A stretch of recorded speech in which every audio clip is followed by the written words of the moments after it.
Messieurs, dames, bienvenue à bord de cette capsule. Togo, promesse tenue. Eh bien, de quoi est-il question? Il est question de marche, de la marche du 30 août écoulée. Quelles étaient les forces en présence, c'est-à-dire les marcheurs? Grosso modo, il y a 3 catégories. Le M66 et ses alliés ou ses affiliés. Le gouvernement togolais, qui, par le truchement de son ministre des Sports, a appelé à la 4e, si je ne me trompe pas, de la session de marche collective,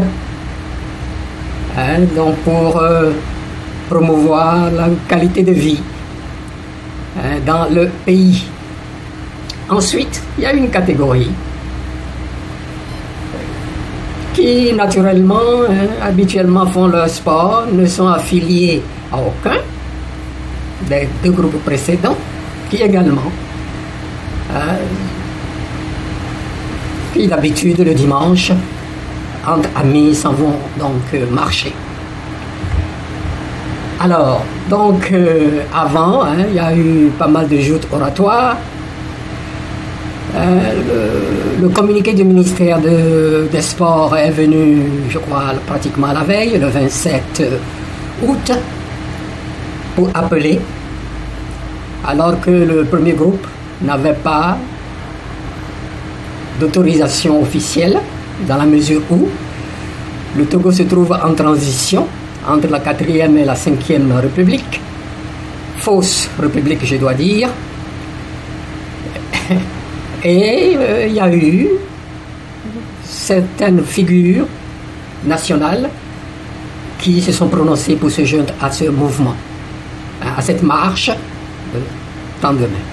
Donc la question se pose, chers internautes, de savoir, le communiqué du ministère, certainement, c'était donc pour amener dehors beaucoup de monde pour pouvoir noyer le mouvement, l'appel de M66.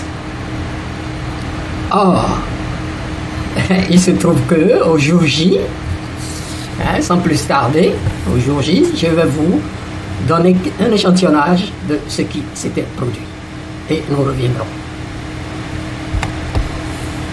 À cette 2e page, vous avez des images de 2 figures nationales, des images donc, je dirais statiques. Tout à fait en haut, vous avez Amron, l'artiste Amron, qui s'était en gros kamikaze pour sortir les Togolais de leur torpeur, et pour cela, ça lui a mérité, bien sûr, l'asile psychiatrique. Il a été libéré par la suite. Et juste derrière lui, c'est sa maman. Et en dessous de lui, c'est la photo de sa maman. Et au premier plan, et derrière, donc les forces de l'ordre qui sont allées les empêcher chez eux de sortir. Bien. Ensuite, sur l'écran, sur votre écran, sur votre droite, c'est-à-dire ma droite, eh bien, vous avez Madame Marguerite Nyakadé, une figure nationale également, qui a sorti, quand bien même il avait rendu de loyaux services à cette dynastie. Degna Sibé est sorti, donc, pour annoncer officiellement, dans ce cadre que vous voyez là, dans son fauteuil bien rouge, et qu'elle allait faire la marche du 30 également. Bien. Ensuite, juste en dessous d'elle, vous la voyez, elle a bien commencé sa marche, et avec les membres de sa famille, à la file indienne, c'est-à-dire à la queue leu, ont été bloqués par la police, et là, elle est en conversation avec le chef du détachement qui est au téléphone et communiquait directement avec quelqu'un, de savoir à quoi dire, comment, à quoi dire à la dame pour donc répondre à ces questions, puisque elle posait des questions, monsieur, pourquoi on nous arrête d'avancer? Ensuite, finalement, il fallait que retourne chez eux à la maison. Ils sont retournés et là, juste à côté, ici, ils sont devant le portail et toujours le même chef de la police qui leur dit allez, de rentrer à la maison, de rentrer à la maison. Ils ont refusé de rentrer. Bon, là, je ne peux pas vous dire ce qui s'est passé après, mais ils ont refusé de rentrer dans la mesure où il n'y a pas d'ordre d'assignation à résidence. Il n'y a pas d'ordre d'assignation à résidence. Bien, nous continuons. Je vous amène également ici. Là, tout de suite, en bas, c'est le dos de ce jeune homme que vous voyez. Je vais essayer tout de suite de jouer. C'est son dos que j'ai agrandi, que j'ai mis là. Ça, c'est le troisième groupe dont je parlais. Il marche normalement, samedi, mais écoutons-les. Écoutons-les. Regardez bien le dos de son ami. Ils sont trois, ils marchent généralement à trois. Et là, ils sont interrogés par quelqu'un dans la rue. Voilà.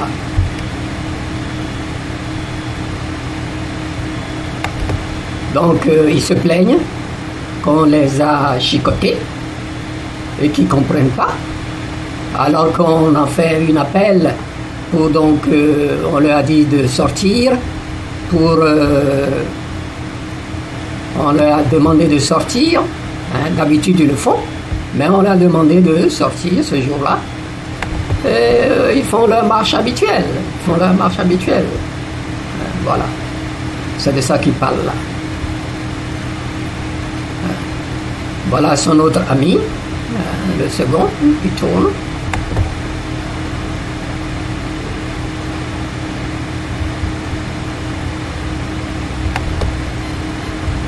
Ah, la technique.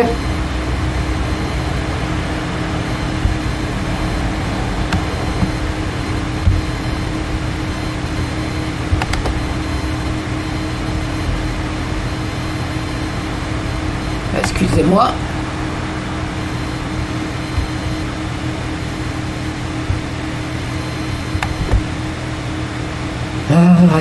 Excusez, cette coupure, la technique me lâche ici, j'ai peut-être mis trop de temps. Un peu de patience.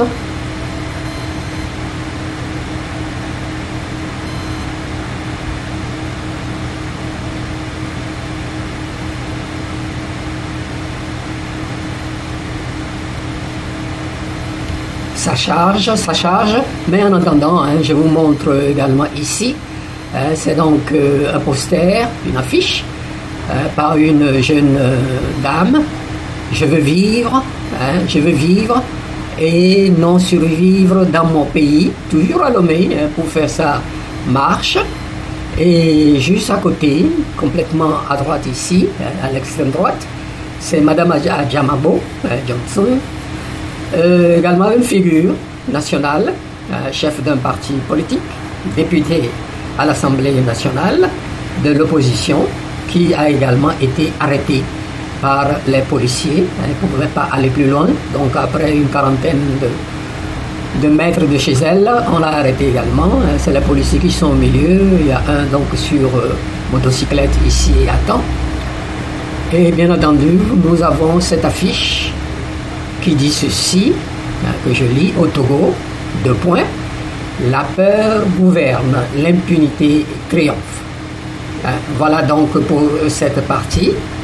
Mais ces jeunes se sont plaints amèrement, et en français tout aussi bien que dans une de nos langues locales, en Mina, se sont plaints, particulièrement celui que vous voyez là. Donc c'est plein, comment, il connaît tous ces policiers. Ils l'ont tapé dessus, il leur a dit la prochaine fois, ils n'ont qu'à faire très attention.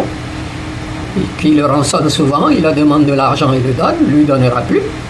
Mais la prochaine fois qu'il sortira donc pour marcher, ils n'ont qu'à venir pas à une personne, ou à deux ou à trois, ils n'ont qu'à venir carrément à 7. Sinon, ils auront le dessous. Voilà en gros, que je résume cela pour vous. J'avance et j'arrive ici. J'espère que nous aurons un peu plus de chance ici. Je mets celui-ci en marche. Ici, c'est donc la vidéo. Donc, en marche. Ça, c'est Amron, avec sa maman derrière. Avec sa maman derrière lui, c'est Amron. À la première sortie, par le portail principal de leur maison. Ils sont pratiquement arrêtés également par la police. Ils ont essayé par derrière, c'est la photo que je vous avais montrée en premier. La photo que je vous avais montrée en premier. Voilà la maman qui est là. La police a dit vous ne pouvez pas aller plus loin que ça. Et donc, sont bloqués. Voilà.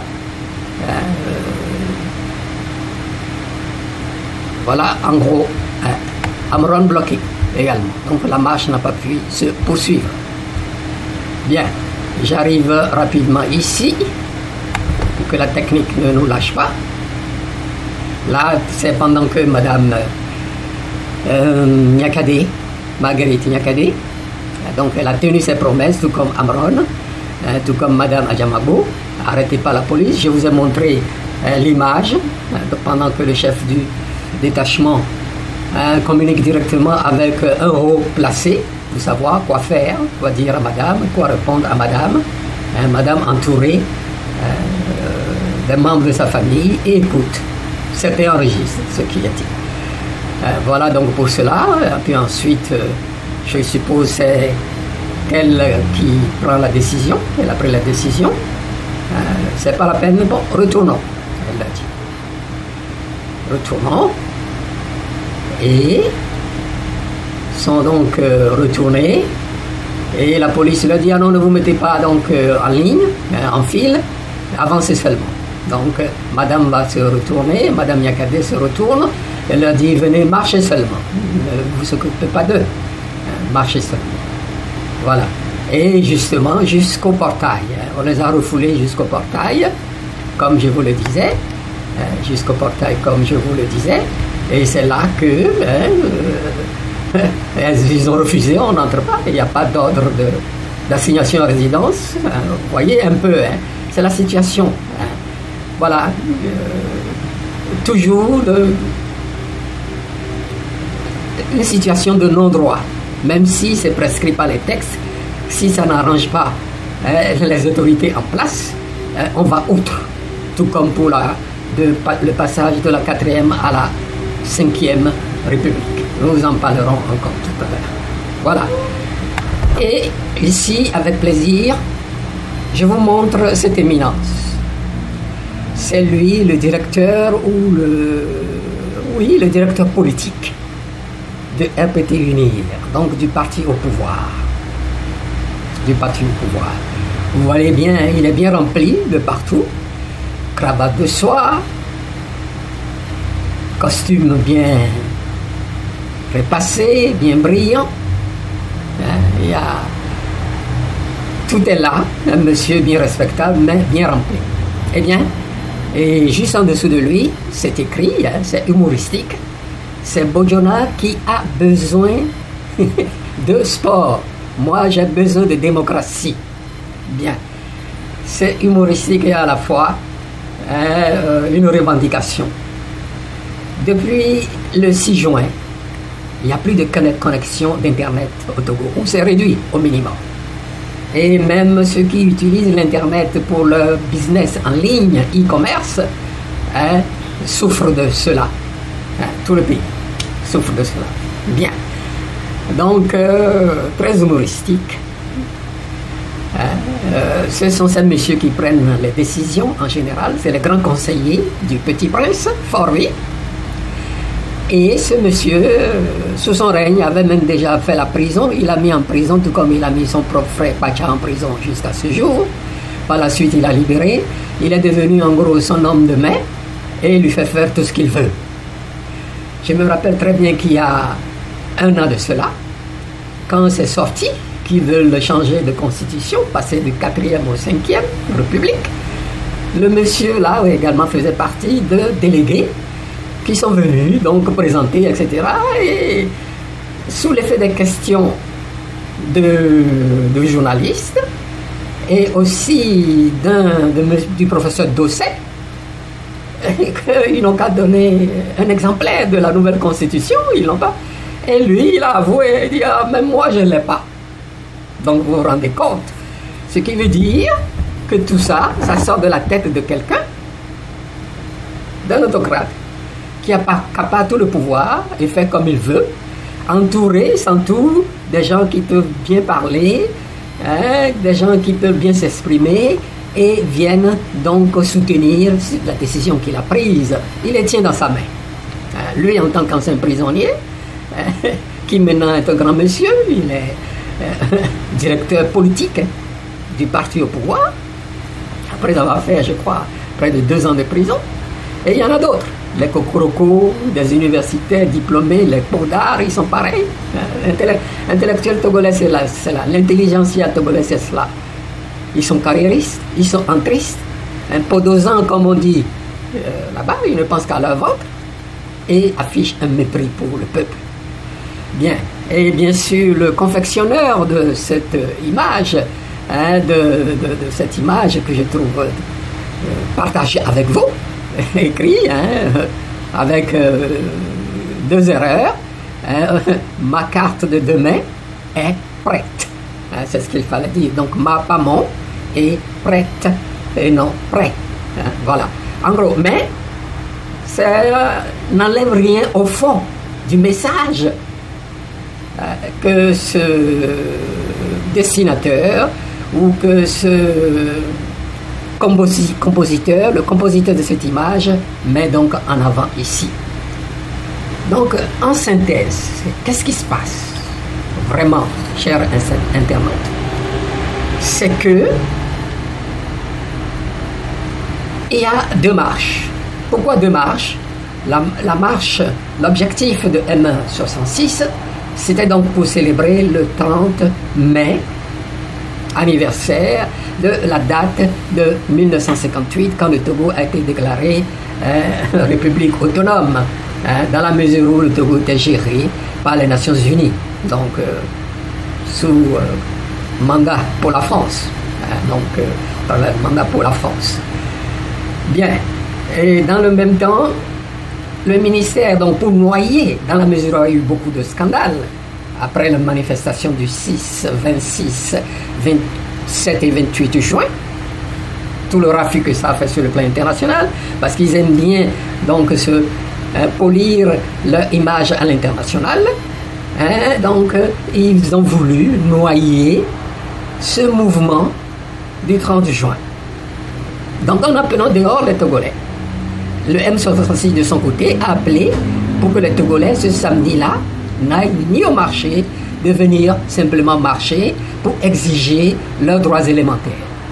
Le droit d'expression, hein, la connexion de l'Internet. Parce qu'ils ont payé pour ça, mais ils ne l'ont pas. Et ils sont privés de ça depuis le 6 juin. Donc plus de 3 mois maintenant.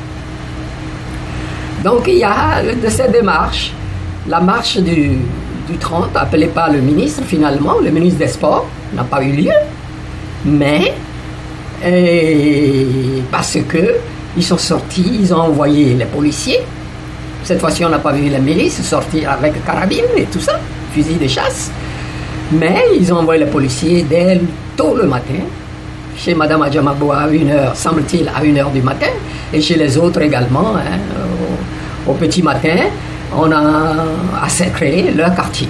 On a encerclé le quartier. Donc, dès qu'ils sont sortis, bien sûr, ils sont renseignés et ils les ont empêchés de sortir. Voilà donc le régime auquel nous avons affaire.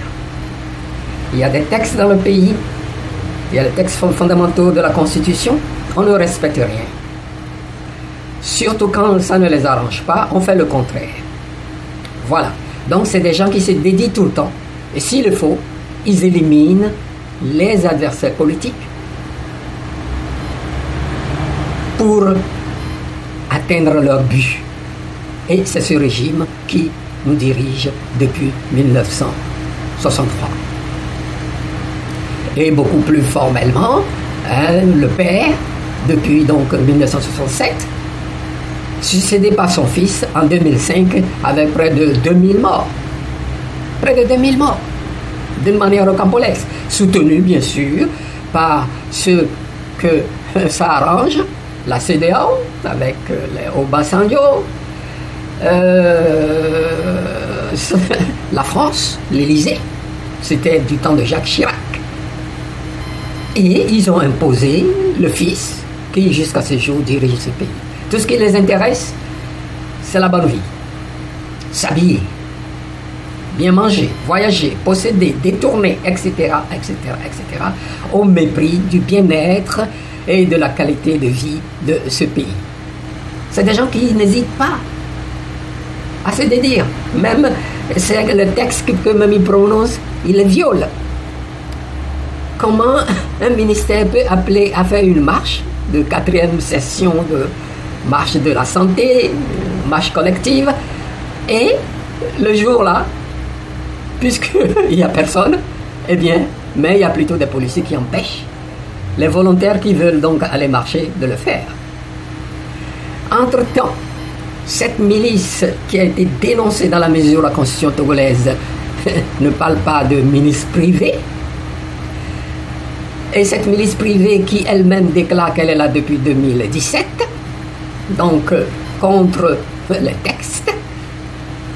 Donc pratiquement nous sommes dans un état de non-droit. Le Togo est un état de non-droit, c'est ce que ça veut dire. Eh bien c'est déclaré sentinelle de la République pour protéger les biens de la République. Ils sont donc uniformés, ils sont à peu près 500 avec un de leurs chefs. Nous les remercions, nous avons tous leurs visages et nous allons nous occuper d'eux quand le moment sera venu. Tout comme nous nous occupons de leur chef, de leur commanditaire ou de leur facilitateur. Nous nous occupons d'eux. Et ce qu'ils auraient engrangé, ils n'ont qu'à vite les dépenser. Sinon, parce que pour eux, c'est juste le menu qui tombe de la table. Les autres, ils ont le gros morceau que leur laisse le maître marionnettiste qui est donc à l'Élysée, au nom de l'oligarchie française, les Bolloré, les Bouygues, etc., à qui appartient le port de Lomé, qui sont les maîtres propriétaires du port de Lomé, qui rapportent également beaucoup d'argent, semble-t-il, mais on ne sait pas par où passe l'argent. Voilà l'état dans lequel nous sommes. C'est cela. Donc, je précise, le Togo est un état de non-droit. Même les propres textes qu'eux-mêmes ils votent, ils n'hésitent pas à les violer quand ils sentent que ce n'est pas à leur avantage. Quand ils sentent que ce n'est pas à leur avantage. C'est pour cela que, ma foi, ils sont allés bloquer ces 3 figures-là. Il y a également d'autres figures, je ne peux pas tout montrer, j'ai juste fait un échantillonnage pour vous montrer. Mais la société civile est sortie, a marché. Il semble qu'eux aussi, on les a refoulés après. Et puis d'autres sont sortis, mais pas le grand monde. Et ceux à qui il faut ici faire félicitations, qui ont tenu leurs promesses, c'est le mouvement de M6 et leurs affiliés ou leurs alliés. Les figures nationales qui se sont prononcées également pour marcher le 30. Toutes mes félicitations vont à ces gens-là. Le M66, bravo, vous faites un travail merveilleux. Dans la phase où nous nous trouvons, la phase de la lutte politique du peuple togolais, toutes les voies sont acceptables et possibles. Et il n'y a pas à jouer aux puristes, il n'y a pas à jouer aux connaisseurs, critiquer un tel. Non, tout est bon. Parce que ce peuple qui pendant près de 63 ans a été mis sous scellé, a été émasculé, et la génération donc qui est sortie de cela a l'esprit peut-être, ma foi, un esprit peut-être national, mais pas patriotique. Il faut les remettre sur un proper footing, c'est-à-dire leur montrer ce que c'est que le patriotisme. D'où il faut de temps en temps des exercices de protestation. Quand ils sont mécontents de quelque chose, ils le disent et que c'est pas réglé, il faut qu'ils le manifestent, il faut qu'ils protestent pour le faire. C'est, comme je l'ai déjà dit une fois dans mes éléments, c'est comme si vous êtes un athlète de haut niveau, ou alors un athlète de dimanche, de temps en temps quand même, vous vous entraînez, vous marchez, etc., etc. Il faut qu'il fasse des exercices avant. Donc ces exercices de protestation donc, rentrent un peu dans le cadre de cette formation à la protestation, de manifestation publique, à la manifestation collective. À la manifestation collective. Comment vous pouvez admettre qu'on coupe l'Internet depuis le 6 juin? Plus de 3 mois maintenant. Et les gens qui vivent de ça, qui font du e-commerce, qui va les payer, qui va les dédommager? Certainement pas ce régime-là. Eux, tout ce qui les intéresse, c'est d'engranger.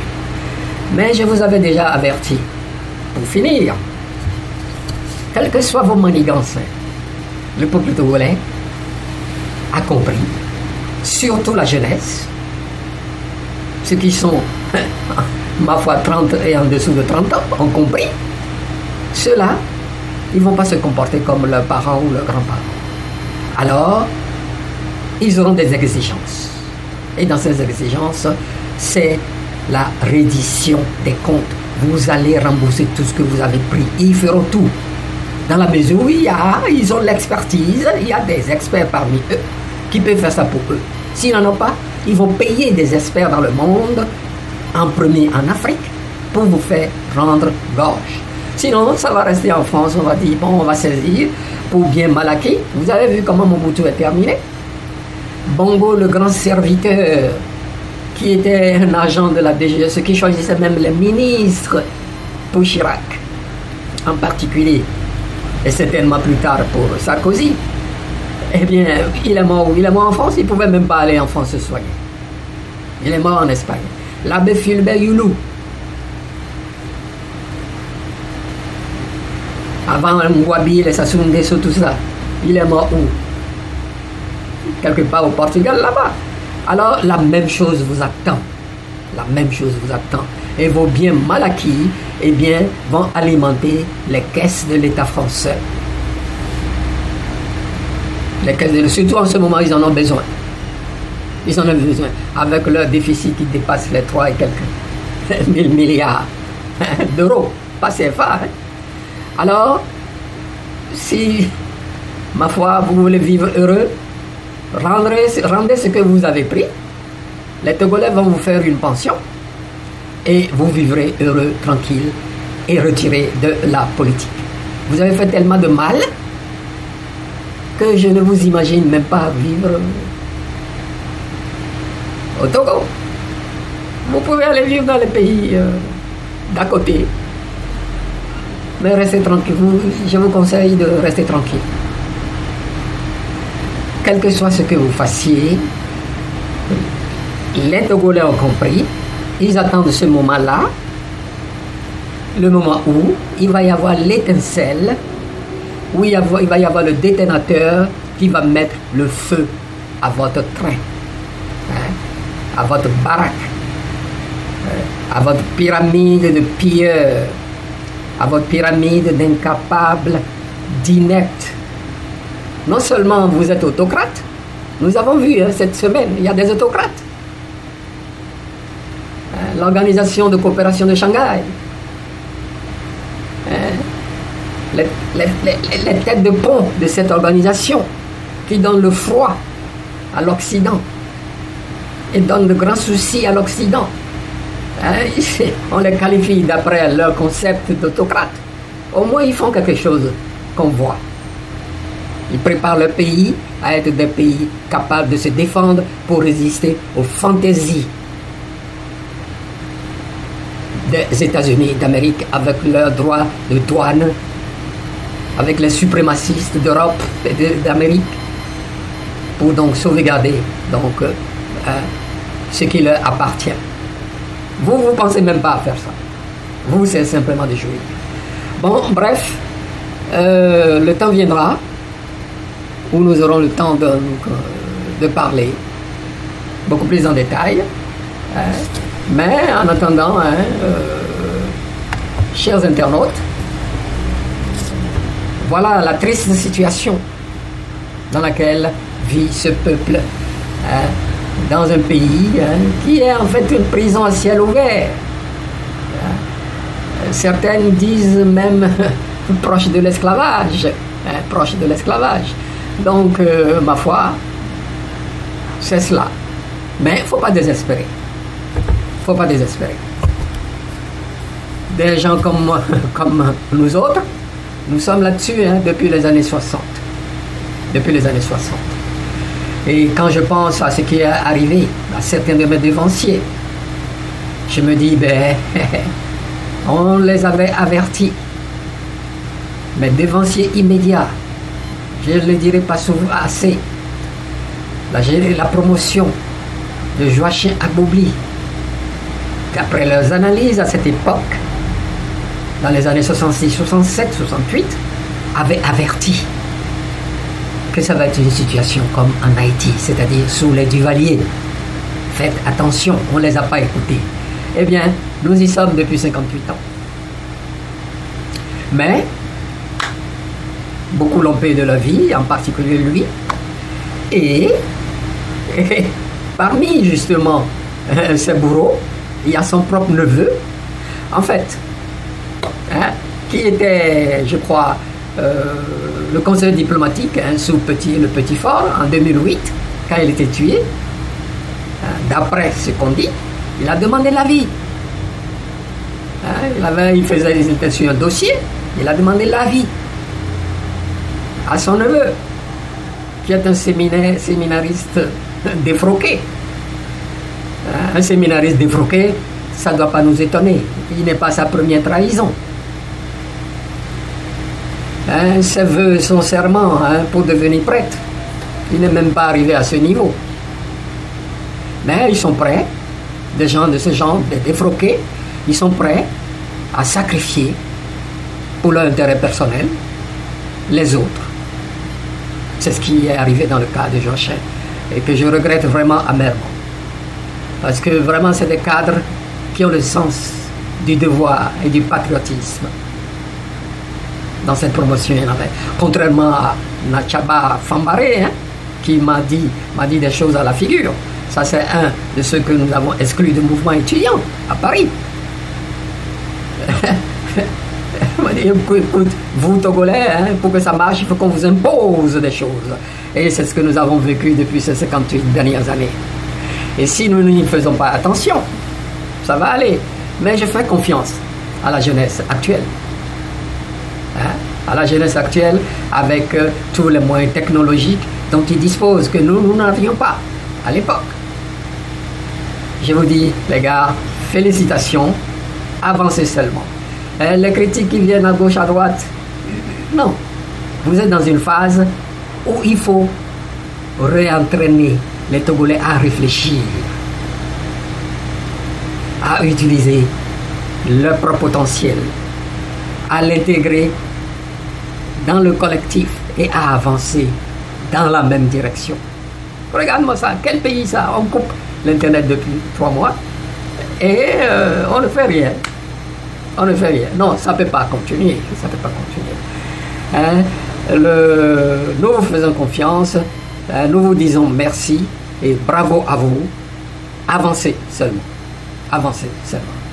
Chers internautes, j'ai été un peu trop bavard, mais c'était nécessaire qu'on comprenne la douleur du peuple togolais.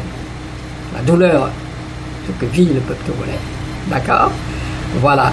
Et je vous remercie. Si vous avez aimé, appuyez sur le pouce vers le haut. Vous avez des questions, posez-moi sur certains aspects. On peut aller plus dans les détails. Et je vous dis à très bientôt.